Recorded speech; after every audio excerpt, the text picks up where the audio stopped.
জলবায়ু পরিবর্তনের প্রভাবে অতিমাত্রায় নদীর পানির তাপ বৃদ্ধি, বৃষ্টিপাত কম হওয়া, লবণাক্ততা বৃদ্ধি ও জমিতে অতিমাত্রায় কীটনাশক ব্যবহারে পানি দূষিত হচ্ছে। আর তাই ভরা মৌসুমেও ইলিশ না পাওয়াকে কারণ বলে মনে করছে জেলে ও মৎস্য কর্মকর্তারা।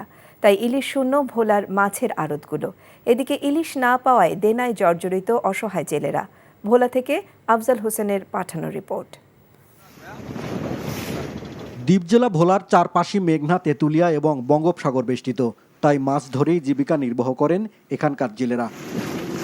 মার্চ ও এপ্রিল মেঘনা, তেঁতুলিয়ায় এবং 58 দিন সাগরে মাছ ধরার উপর নিষেধাজ্ঞা উঠে যাওয়ার পর জাল ও নৌকা নিয়ে মাছ ধরতে নেমেছেন জেলেরা।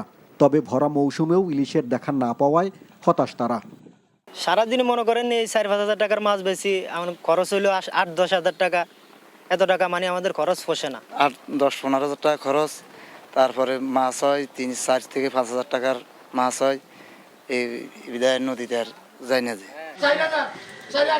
ইলিশ বিক্রির হাক ডাকে সরগরম থাকতো যে আড়তগুলো, সেগুলোর বেশিরভাগই এখন প্রায় ফাঁকা।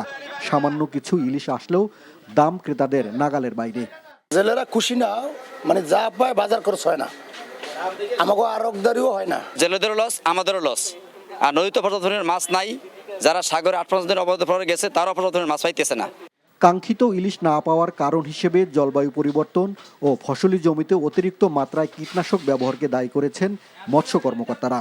জলবায়ুর উপরে নির্ভর করে, তারপরে এখানে আমাদের প্রচুর পরিমাণে ডুবোচর, যার কারণে আপনার মাছের মাইগ্রেশন রুটটা এখানে ব্যাহত হচ্ছে। ফসলি জমিতে যথেষ্ট পরিমাণে কীটনাশক ব্যবহার করা, যার ফলে কিন্তু পানিটা দূষণ হচ্ছে। এছাড়াও এবারে কিন্তু বৃষ্টিটা অনেক দেরিতে আসছে, যার ফলে পানির টেম্পারেচার বেড়ে যাওয়ার কারণেও কিন্তু মাছগুলো আসছে না। এছাড়াও নিষিদ্ধ জাল ব্যবহার করে জাটকা ধরা ইলিশ কম পাওয়ার অন্যতম কারণ বলে মনে করেন জেলেরা। তাই অবৈধ ও নিষিদ্ধ জাল অপসারণের দাবি তাদের। NTV news desk. বান্ডেল থাকলে প্রতি সেনমানিতে টাকা বাঁচবে। বিকাশ সেনমানি বান্ডেল কিনে জিতুন প্রতি লেনদেনে।